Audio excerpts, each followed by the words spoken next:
do Senhor Jesus. Amém? Amém. Eu sou grato a Deus, irmãos, pela oportunidade que o Senhor me proporcionou, uma enorme oportunidade a qual nós não tínhamos a condição de assumir, mas o Senhor foi bondoso conosco, nos dando essa oportunidade. Amém, irmãos? Eu sou grato a Deus aqui pela vida do irmão Dilson, que há um mês atrás já nos convidou, já marcou com nós. Que Deus abençoe.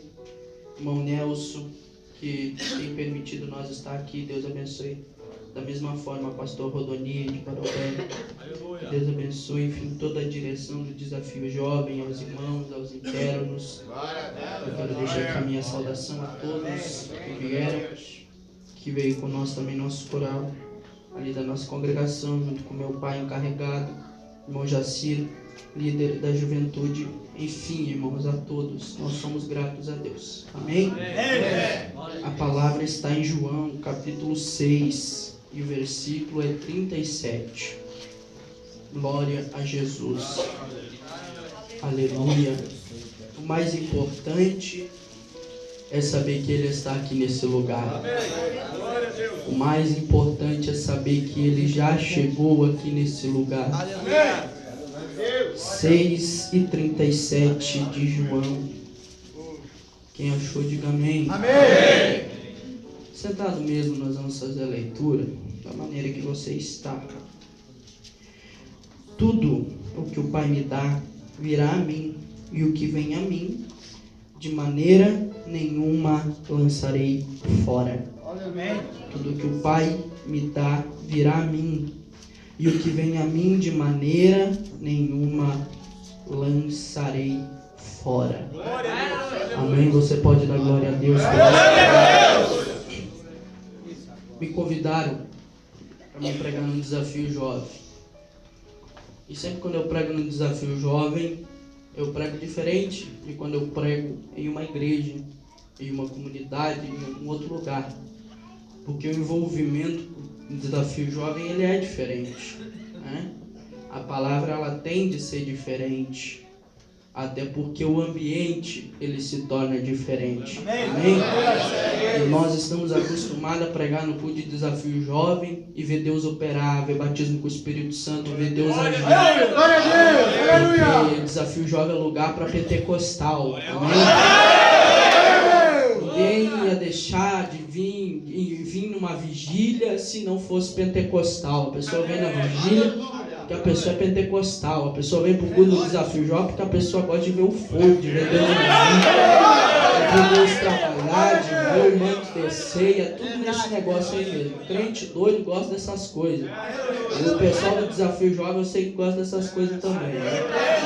Então nós estamos aqui para adorar o nome do Senhor Jesus, porque sabemos, irmão, que Jesus, Ele é a coisa mais maravilhosa do mundo. Amém? Jesus é a pessoa mais maravilhosa desse mundo. Jesus, Ele é a nossa salvação. Jesus, Ele é a nossa porta, que abriu a porta da salvação para nós. É sobre isso que eu quero falar nessa noite. Amém? Lemos uma palavra bastante conhecida dos irmãos, livro de João 6:37. Nós sabemos, por dentro da história bíblica, nós entendemos que Jesus, Ele veio para ser a salvação desse mundo. Jesus, Ele veio para ser a porta de saída desse mundo, a qual encontrava-se perdido. Quando nós olhamos para o Antigo Testamento, nós vamos ver Deus fazendo todas as coisas. Diz a Bíblia que a terra, ela era sem forma e ela era vazia. Diz a Bíblia que não existia vida sobre a face da terra. A Bíblia diz que as trevas pairavam sobre a terra e que não existia vida, não existia nada, a não ser um Deus no universo que olhava para tudo isso e recebia a adoração dos seres celestiais, dos anjos, mas olhando para essa terra nada via e nada tinha. Aí a Bíblia diz que Deus, Ele começa a dizer: haja luz. E a Bíblia diz que houve luz, e a Bíblia diz que Deus viu que a luz era boa e chamou assim de dia. E a Bíblia diz que Deus começou a dizer: haja peixes.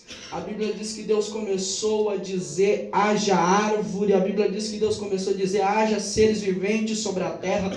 E começou a vir os animais, começou a vir os seres viventes. A Bíblia diz que as aves surgiram quando Deus disse para elas existirem. Nós vemos desde tudo na criação, Deus terceirizando a criação.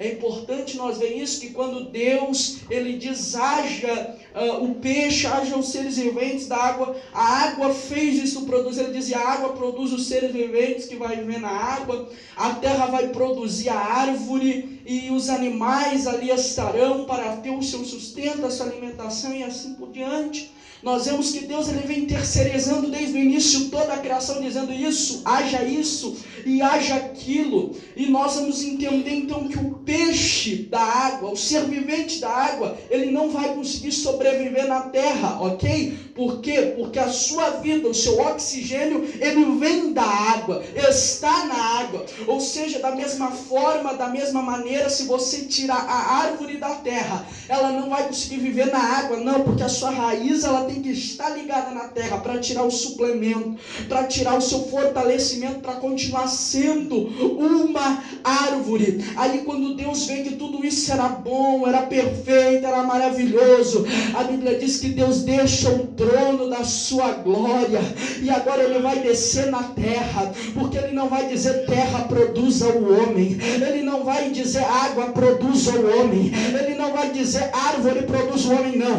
Ele desce na terra, Ele pega o barro da terra, Ele pega a terra, e a Bíblia diz que Ele faz um boneco, e a Bíblia diz que Ele sopra das suas narinas o fôlego de vida, e esse boneco cria ossos, cria nervos, cria sentimentos, cria coração, e ele se torna um ser humano. O mais interessante a ver aqui é que a árvore não consegue viver longe da terra, sua raiz busca a vida da terra. O peixe, se tirar do mar, ele morre, porque o seu oxigênio vem do mar, ele morre se tirar ele do mar. E Deus faz o homem, a Bíblia diz que agora Ele diz: façamos o homem a nossa imagem e semelhança. As digitais de Deus estavam no homem, e se o homem sair de Deus, o homem também morre. Se o homem sair de Deus, o homem também perde a sua essência. Se alguém está entendendo o que eu estou pregando aqui, me ajuda a pregar, por favor. Eu estou sentindo a presença dele aqui nesse lugar. Aleluia, aleluia. Se tirar o homem de Deus, o homem também perece. Sabe por quê? Porque a nossa criação, assim tá bom, tá perfeito. A nossa criação não foi terceirizada por ninguém, não. Foi o próprio Deus que deixou a sua glória nas suas digitais. Oh glória, oh glória. E assim se formou o homem.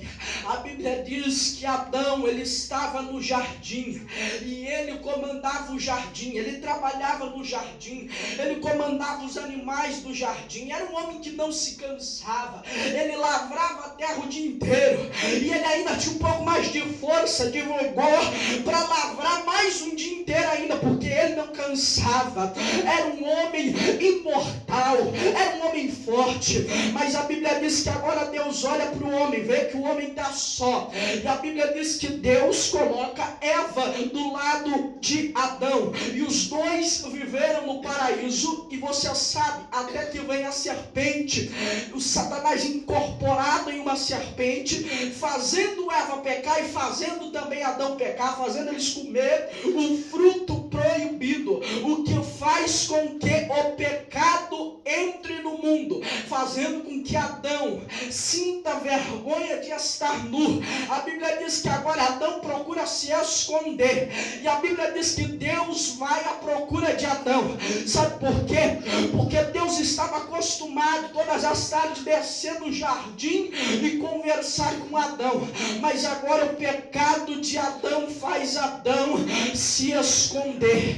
E quando tem crente se escondendo por aí por causa do pecado, pecou e vai se esconder, mas ei, Deus está chamando para conversar contigo. Se esconde não, porque Deus quer falar contigo nessa noite. Oh glória, aí Deus desce para falar com Adão. Adão, Senhor, eu pequei. E agora ele vai querer terceirizar o pecado dele, dizendo: a mulher que tu colocou do meu lado, ela fez eu pecar. Mas aí eu imagino Deus dizendo para Adão: não, Adão, ela não te obrigou a pecar, tu pecou porque tu quis. E agora tu vai pegar as peles dos animais e vai fazer roupa para ti, porque tu deixou, tu permitiu que o pecado entrasse sobre a humanidade. E ali Deus dá algumas sentenças. Ele diz: a mulher nascerá, terá dores de parto, o homem do seu suor terá que trazer o sustento para a sua casa, a serpente ela será maldita, irá rastejar. Mas eu louvo a Deus, porque eu já vejo lá no início da humanidade, onde o pecado entrou, o pecado entra e Deus já abre uma oportunidade para o homem ser salvo, porque ele diz: e da semente da mulher vai nascer a cabeça da serpente.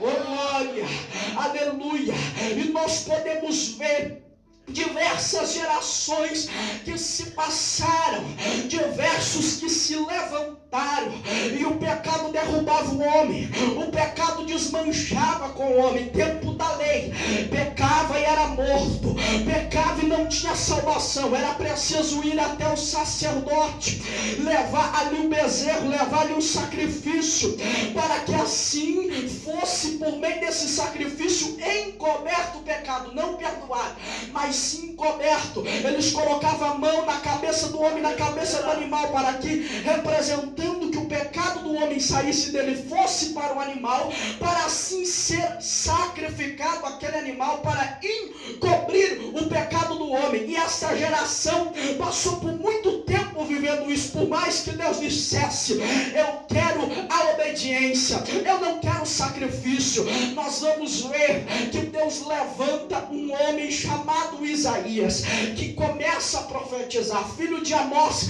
Ele começa a profetizar e ele é chamado de um profeta messiânico. Ele é um homem que vai profetizar, que mais vai profetizar acerca de Jesus, a qual ele diz: a virgem conceberá, dará à luz a um, do seu nome é Deus forte, Pai da eternidade, o príncipe da paz, o principado estará sobre os seus ombros. Este era Jesus. Nós podemos ver que esta promessa ela fica no Velho Testamento, chegando em Malaquias, de Malaquias até Mateus. Nós conhecemos o período interbíblico ou intertestamentário de 400 anos, aonde Deus se cala, aonde Deus não fala com ninguém na terra, aonde Deus não levanta profeta nenhum na terra, aonde Deus não conversa com ninguém na terra, mas é levantado muitos impérios neste período de 400 anos. Olhando para a Bíblia,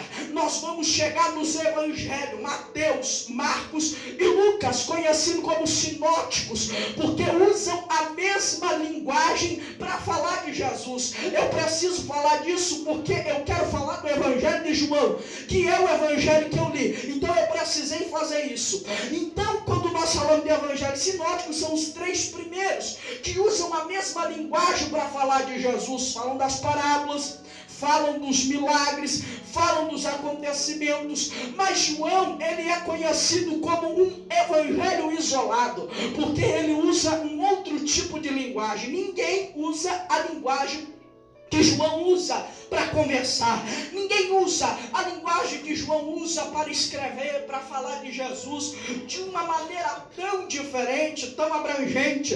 Ele já começa em João capítulo 1 dizendo: e o verbo se fez carne e habitou entre os homens. Quando eu leio isso, a palavra de Deus, ela me dá uma revelação muito linda e muito grande, porque ele diz assim: o verbo se fez carne. Para o bom entendedor, todos sabem que verbo é uma ação a qual a pessoa faz, a qual a pessoa falou, a qual a pessoa proferiu.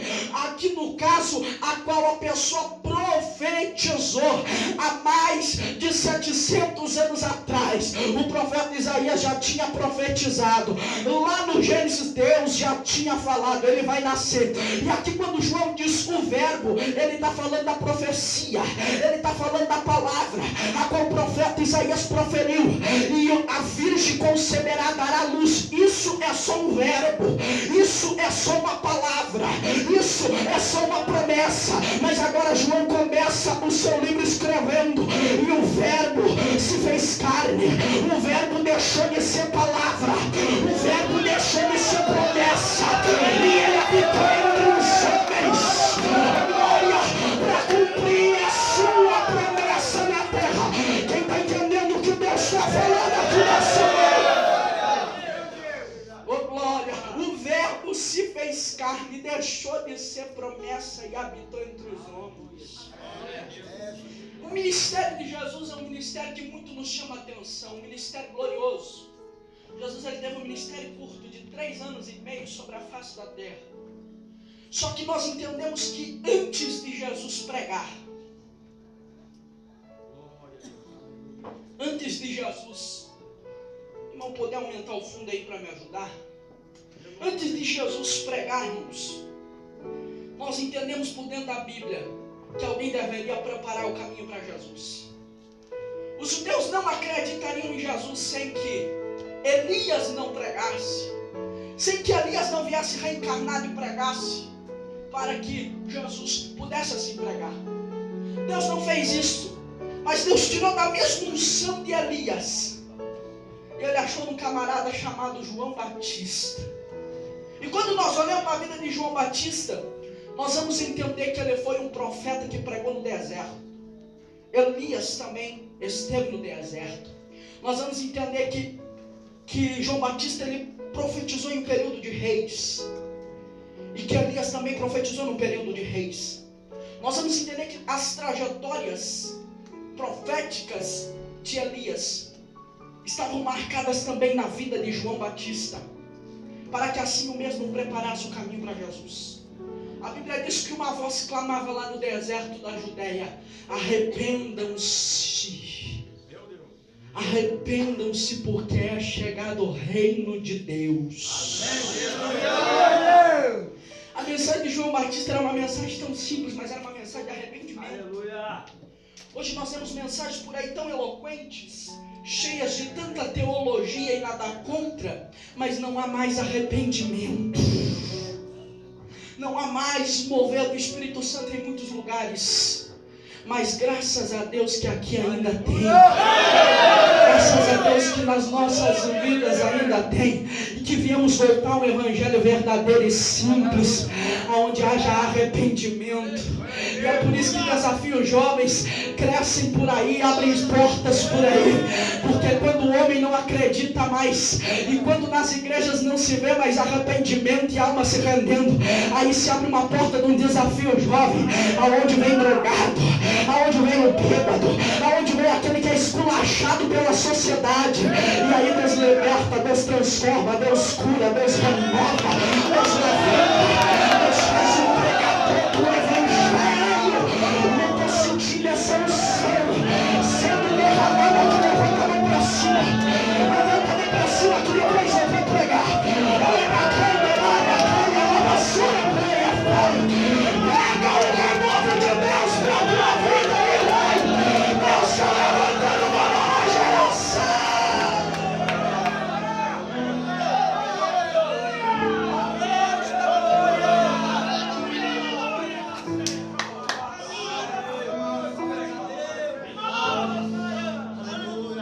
E Deus está dizendo: profeta para ser profeta não precisa de púlpito. Profeta para ser profeta não precisa de plateia. Profeta para ser profeta não precisa de aplauso de ninguém. Profeta para ser profeta, depois que ele prega, ninguém precisa elogiar a pregação dele, porque ele sabe que ele está fazendo para Deus. Assim era João Batista, ele estava lá no meio do deserto. Ninguém conhecia ele, ninguém sabia de nada dele. Mas a Bíblia diz que quando ele pregava, o vento do deserto leva a voz de João Batista até a cidade. Oh glória! E os arrependidos vinham e se arrependiam. Aleluia! E se convertiam. Sabe o que Deus está dizendo para você? Hoje você não está em cima de um púlpito. Eu estou falando para os internos do desafio jovem aqui, ó, escuta aqui, ó. Hoje vocês não estão em cima de um púlpito e hoje não tem plateia, mas a voz de vocês vai trazer.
É o tempo de uma nova geração se levantar aí. É o tempo da geração do João Batista se levantar. É o tempo da geração dos verdadeiros adoradores se levantar. Deus conta com você nessa última.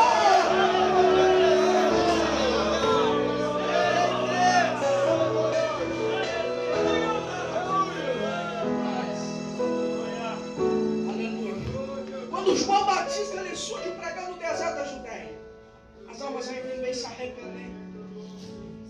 Eu não sei se eu vou conseguir concluir a mensagem e pregar o versículo que eu estou sentindo uma glória de Deus aqui tão grande. Estou sentindo uma presença de Deus tão maravilhosa aqui nessa noite.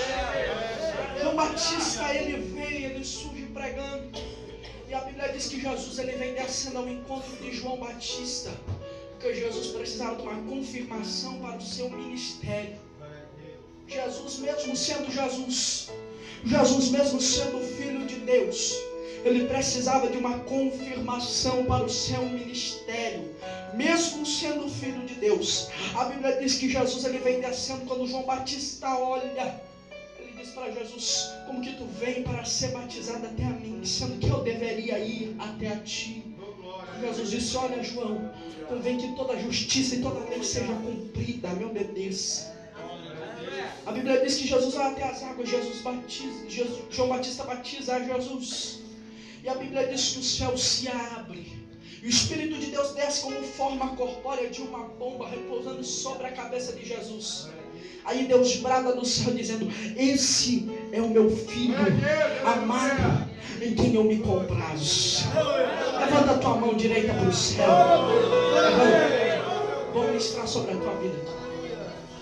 Oh glória. Oh glória. Levanta a mão para o céu bem alto. Baixa não, eu sei que pode parecer chato, mas levanta aí. Milagre a gente tem que provocar. Nós temos que ser uma geração de adoradores.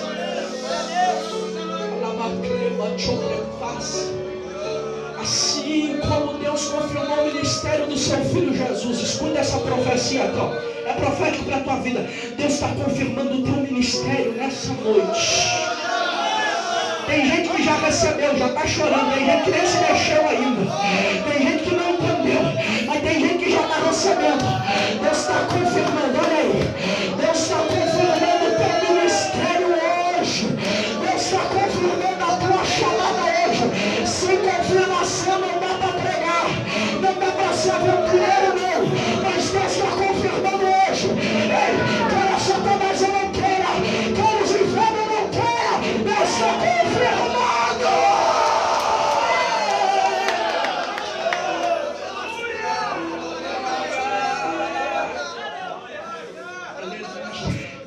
A glória de Deus desce sobre Jesus e ele sai para pregar o Evangelho. E a Bíblia diz que ele começa a curar, começa a pregar, começa a dar sermão, parábolas. E a Bíblia diz que o ministério de Jesus ele crescia constantemente a cada dia. E a Bíblia diz que o poder de Deus era manifesto na vida de Jesus. Os mortos eram ressuscitados, os enfermos eram curados. E Deus era na vida de Jesus. O que mais me chama a atenção na vida de Jesus, sabe o que é? Era a inclusão social de Jesus. Jesus era uma pessoa inclusa. Jesus incluía todos. Jesus tratava o rico como o pobre e o pobre como o rico. Ele tratava os dois da mesma forma, de igual modo. Da mesma forma que ele tratava o branco, ele tratava o preto. Da mesma forma que ele tratava o feio, ele tratava o bonito. Jesus não fazia acepção de ninguém. Jesus não fazia acepção de ninguém. Lá no Evangelho de Mateus 15, a Bíblia diz que Jesus ia caminhando. E veio uma mulher cananeia gritando: ei, filho de Davi, tem misericórdia de mim. A minha filha está horrivelmente endemoniada.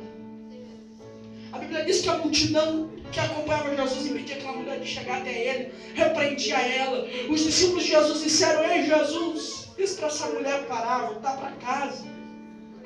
Repreende, despede. Aí Jesus diz: chama ela aqui porque eu quero conversar com ela. Aleluia. Quando chamam aquela mulher, Jesus diz para ela: o que tu queres? Ela disse: olha, Senhor, eu sou aqui da região de Tiro e de Sidom. E a minha filha está horrivelmente endemoniada. Aí Jesus disse: não é lícito pegar o pão dos meus filhos e lançá-lo aos cachorrinhos.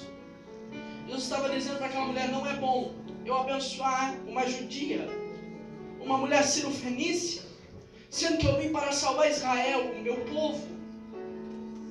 Mas aquela mulher, ela se prostra aos pés de Jesus, dizendo: Senhor, os cachorrinhos também comem das migalhas que caem da mesa dos seus donos.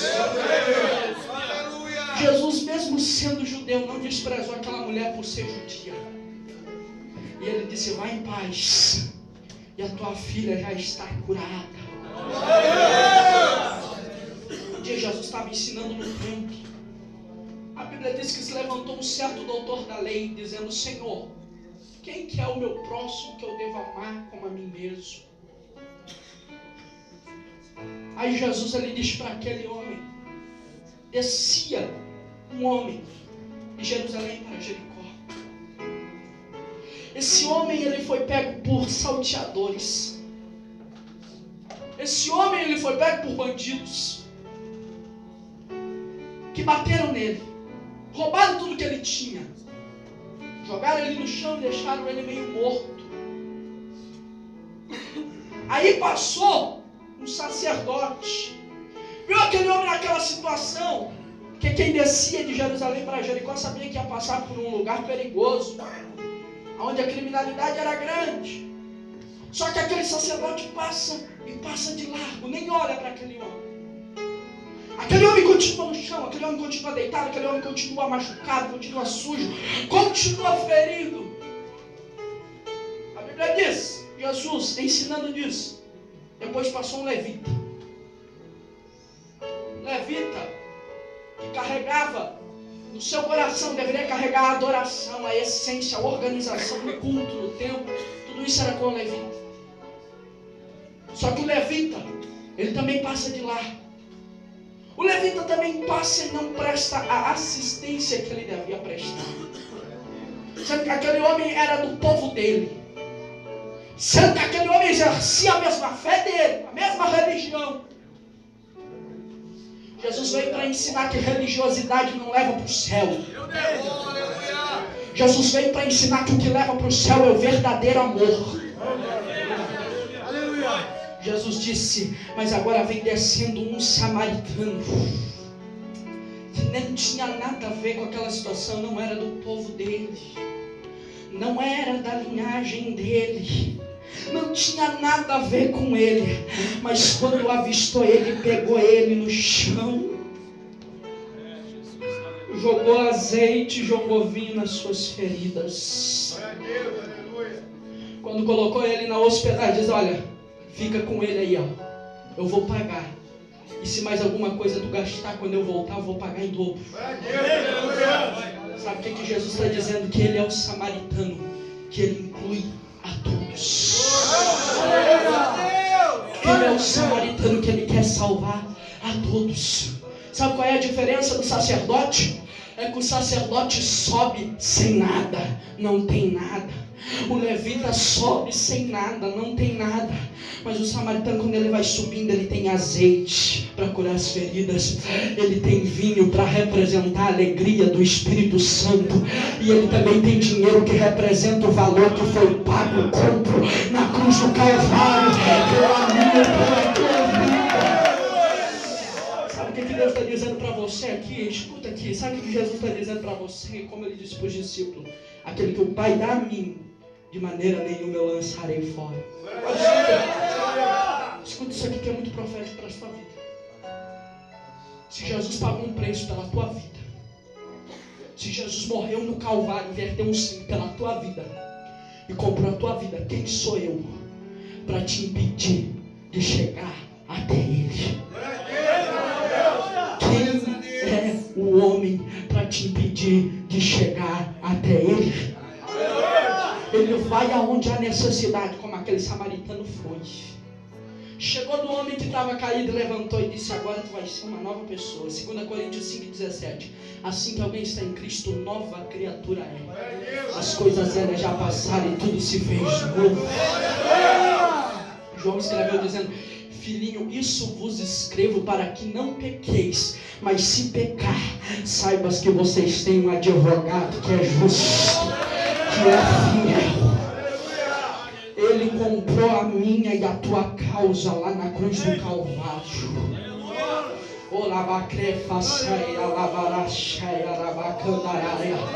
Só quem tem a marca do sangue levanta a mão para cima. Só quem tem a marca do sangue levanta a mão para cima. Ei, o crente que tem Jesus e que sabe que Jesus morreu na cruz, ele não anda triste nem cabisbaixo, porque o amor que tem dentro do coração dele é um amor que contagia até quem está triste. É o amor do Calvário, é o amor do Calvário. Paulo, ele disse: eu prossigo olhando para o alvo que me conduz ao céu, que é Jesus, é a cruz, é o Calvário, é o sangue. Ele te comprou, ele te lavou, ele te libertou, ele te colocou aqui nesse lugar para dizer para você que ele vai te fazer uma nova criatura, um vaso das mãos dele, e que vai te usar na terra. E eu quero que eu venha orar por você.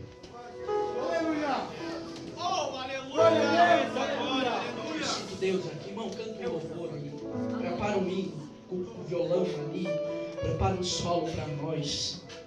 Aleluia. Porventura, tem alguém aqui nessa noite que ainda não é cristão, que aceita Jesus? Levante a mão. Tem alguém que ainda não aceitou Jesus, e essa oportunidade está aberta para você nessa noite. Levanta a sua mão. Ali tem alguém? Passa aqui na frente. Eu quero pedir para alguém abraçar ele, trazer ele ali para frente. Dá para dar glória a Deus aí. Para glorificar Jesus. Aleluia. Tem mais alguém nessa noite que quer aceitar Jesus? Não é para levar a religião para casa, mas é para levar Jesus no coração. Tem alguém? Levanta a mão. A oportunidade está aberta. Tem mais alguém ali? Passa aqui. Alguém traz ele, irmãos. Vocês têm que trazer quando alguém aceitar. Vocês têm que trazer para a pessoa não ficar constrangida e vir sozinho. Tem mais alguém? Levanta a mão. Nós temos 3 almas aqui para Jesus. No céu já tem festa. Aqui que está fazendo silêncio. O negócio aqui que está bem silencioso. Porque lá no céu, Jesus já está notando que mais 3 almas vão morar no céu. Demora, mais 3 almas vão morar no céu. E sabe o que é que Jesus está dizendo na cara do diabo? Tu perdeu mais uma. Tu perdeu mais uma.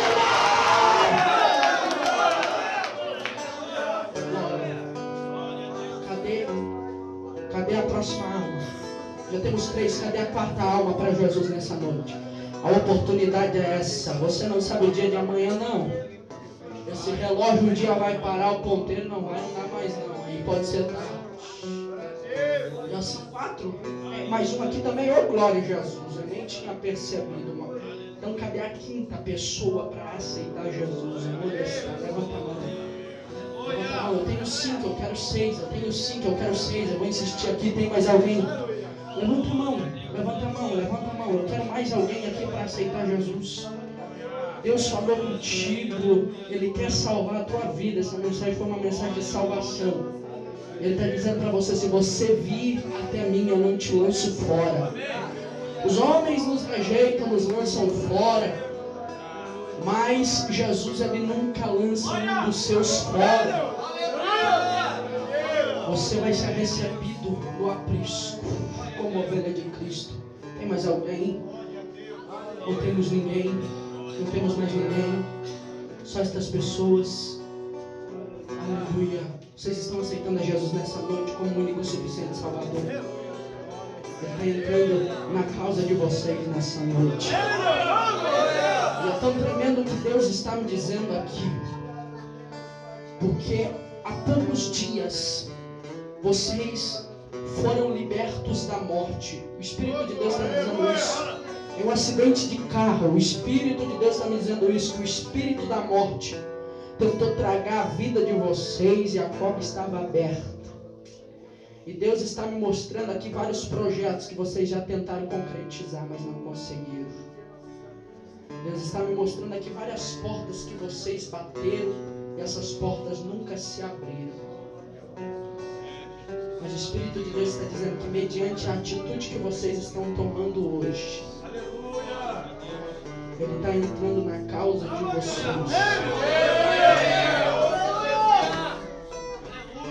O Espírito de Deus está me mostrando na tua vida, mulher, uma enfermidade que Ele está curando hoje. Levanta a tua mão para cima. Deus está te curando hoje, mediante a tua confissão de fé para Ele nessa noite.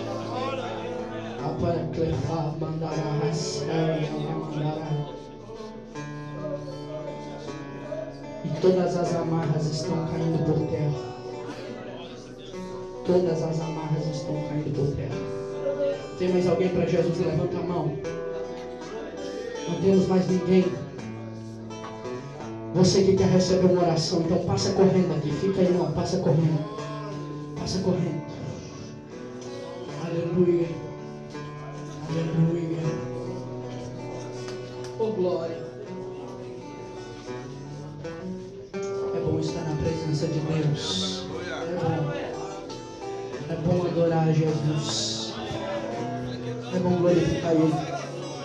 Ocupe os lugares mais aqui da frente, aqui, irmãos, para dar lugar para todos. Aleluia. Oh Deus. Oh glória. Oh glória. Alabacaramanto. Alabacantaramantarabacá.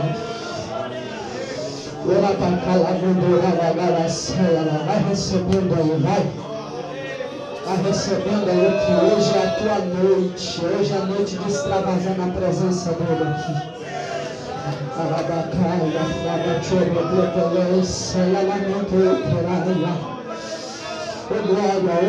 Oh glória, Ele já te aceitou. Ele te aceitou da maneira que você era, da maneira que você está. Ele já te limpou, Ele já te lavou, Ele já te curou. Sabe o que Ele diz para você? Agora que Ele já lavou a tua vida, já te comprou. Agora que Ele já escreveu o teu nome no livro da vida. Agora que Ele já te purificou. Agora Ele te unge com o seu óleo. Agora Ele te renova com o seu poder, com a sua graça, com a sua glória. Ah, na mandoqueira face. Foi o que Satanás disse para você. Falou que não tinha mais jeito, que já tinha acabado. Mas Deus está dizendo para você que Ele tem um novo começo para a tua vida. Arabaxotre praterres, arabalabacaramantoreia, orabacanda, rabacalabaxeia, labacarabaçoia, lamantoprefaz. Pega na mão da pessoa que está ao seu lado aí. E sobre esse som de adoração aqui, nós vamos adorar o Senhor. Aleluia. Tem crente aqui que não é batizado com o Espírito Santo. Jesus quer batizar com o dom de língua hoje. Tem crente aqui que não fala em língua e Jesus quer dar uma língua linda para tu falar isso. Oh Deus, eu estou sentindo uma graça forte de Deus aqui. Eu estou sentindo uma presença dele aqui. Se você sentir de chorar, pode chorar. Se você sentir de adorar Ele, pode adorar. O véu da separação, ele já foi rasgado, já foi sacramentado. Aleluia. Vai ter crente nessa noite que vai sentir gosto no céu. Oh, glória.